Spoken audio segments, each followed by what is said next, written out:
Students, I am professor Bhuvneshwar Prasad Singh HOD English. जैसा आपको पता है कि मैं वॉइस को पढ़ा रहा हूँ एक दो सप्ताह से, जिसमें एक तो लास्ट पोर्शन आज बच गया है इंट्रोगेटिव सेंटेंस। सेंटेंस के आधार पर एक्टिव वॉइस से पैसिव वॉइस बनाने में इंट्रोगेटिव सेंटेंस रह गया है, जिसका आज पार्ट 1 में पढ़ाने जा रहा हूँ। एक बात ध्यान दीजिए, एक्टिव वॉइस का भी वाक्य इंट्रोगेटिव सेंटेंस होता है और उसको जब पैसिव बनाते हैं तो वह भी इंट्रोगेटिव सेंटेंस में रहता है, लेकिन ऐसा नरेशन में नहीं रहता। नरेशन जब पढ़ाएंगे तो उसका असर्टिव बन जाता है, लेकिन यहाँ इंट्रोगेटिव सेंटेंस का एक्टिव वॉइस पैसिव वॉइस में भी इंट्रोगेटिव सेंटेंस में ही रहता। उसी की खासियत को मैं बताने जा रहा हूँ। देखिए क्या है यहाँ, सेंटेंस के आधार पर एक्टिव ACTIVE, सेंटेंस के आधार पर एक्टिव वॉइस से पैसिव वॉइस में बदलना। ठीक है, तो यहाँ ध्यान दीजिए, passive form in interrogative sentence part 1। Part 1 means आज स्टार्ट हुआ है, 4-5 क्लास होगा इसका। प्रश्नवाचक वाक्य में वॉइस बता रहे तभी कि एक्टिव वॉइस का वाक्य भी इंट्रोगेटिव सेंटेंस के वॉइस परिवर्तन के बाद भी सेंटेंस इंट्रोगेटिव में ही रहता है। समझे, वॉइस में इंट्रोगेटिव सेंटेंस का वाक्य जब एक्टिव वॉइस पूछा जाता है तो पैसिव फॉर्म भी इंट्रोगेटिव सेंटेंस में ही रहता है। ठीक है, अब चलिए, यदि एक्टिव वॉइस का वाक्य हेल्पिंग वर्ब पार्ट 1 में है, सहायक क्रिया डू, डज या डिड से शुरू होता है, जिससे कि प्रश्न पूछने का बोध हो, तो पैसिव वॉइस बदलने के निम्नलिखित नियम है। डू डज से शुरू जो होता है तो ये तो हो गया प्रेजेंट इंडेफिनिट। हमको पता है प्रेजेंट इंडेफिनिट का वाक्य में सहायक क्रिया अगला से लिया जाता है ईज आर एम, इसलिए डू डज हट जाता है, अगला लिया जाता है ईज आर एम। और डिड से जब शुरू होता है तो हमको इसको हम जान रहे हैं कि यह इंटू पास्ट इंडेफिनिट का वाक्य है, तो सहायक क्रिया अगला से वाज वेयर लेता है, उसी को समझाने जा रहे हैं। यदि एक्टिव वॉइस का वाक्य हेल्पिंग वर्ब सहायक क्रिया डू डज या डिड से शुरू हो तो जिससे कि प्रश्न पूछने का बोध हो, तो पैसिव वॉइस बदलने के निम्नलिखित नियम है। पहला नियम है, सर्वप्रथम हेल्पिंग वर्ब को ही रखना। सहायक क्रिया शुरू है तो सहायक क्रिया को ही रखना, लेकिन अंतर है थोड़ा सा। डू डज के बदले ईज आर एम का तो अगला से लेता है, प्रेजेंट इंडेफिनिट लेता है, ईज आर एम कहाँ से, प्रेजेंट इम्परफेक्ट से, तथा डिड के बदले वाज वेयर, जो कि ये सिंपल पास्ट में रहता है डिड से, तो पास्ट इम्परफेक्ट से वाज या वेयर लिया जाता है, लेकिन उसको भी ऑब्जेक्ट अनुसार रखना है। ऑब्जेक्ट जो आगे में रहेगा उसी के अनुसार। दूसरा ऑब्जेक्ट को रखना, तीसरा है क्रिया का तीसरा रूप लगाना, चौथा बाय लगाना, और पांचवा है कर्ता कारक को कर्म कारक बदल कर रखना, जो कि है आई का मी, वी का अस, यू का यू, ठीक है, और ही का हिम, सी का हर, इट का इट, दे का देम, और नाउन कोई रहे तो नाउन का नाउन होता है। चलिए अब वाक्य पर चलते हैं। एक्टिव में है, डू यू प्ले क्रिकेट, क्या तुम क्रिकेट खेलते हो।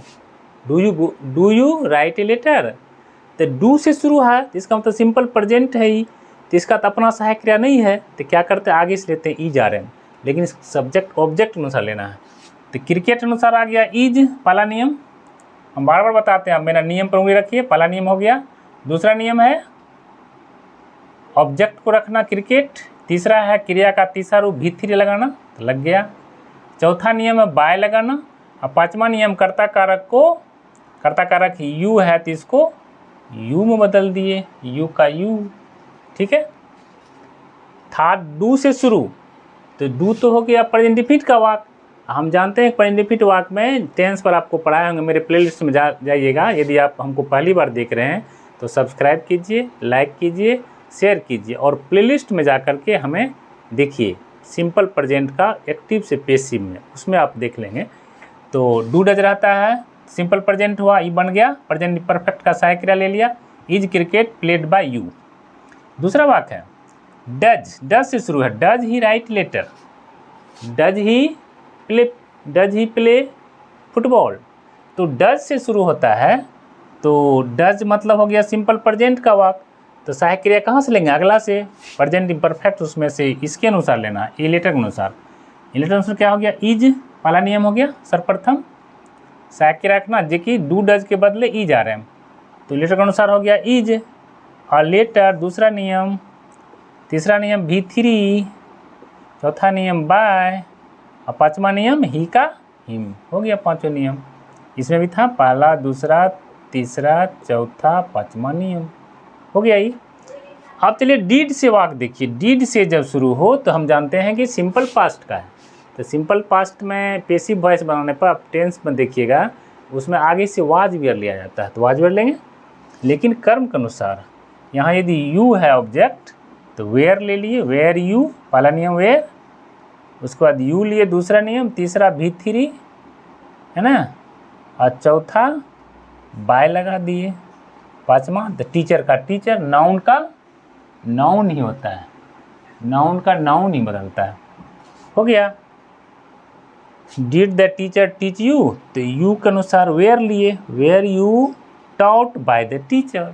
अब यहाँ देखिए डज ही लव मी, क्या हुआ मुझसे प्रेम करता है, तो मी के अनुसार क्या हो जाएगा, मी इधर आएगा तो इधर मी है, इधर आएगा तो आई हो जाएगा, तो आई के अनुसार एम लेंगे। क्या है तो प्रेजेंट डिफिनिट का वाक्य, एम आई दूसरा नियम, तीसरा है भी3 लगाना, लगा दिए, चौथा है बाय लगाना, पांचवा है इसको ही को हिम, हो गया, बन गया पांचों नियम।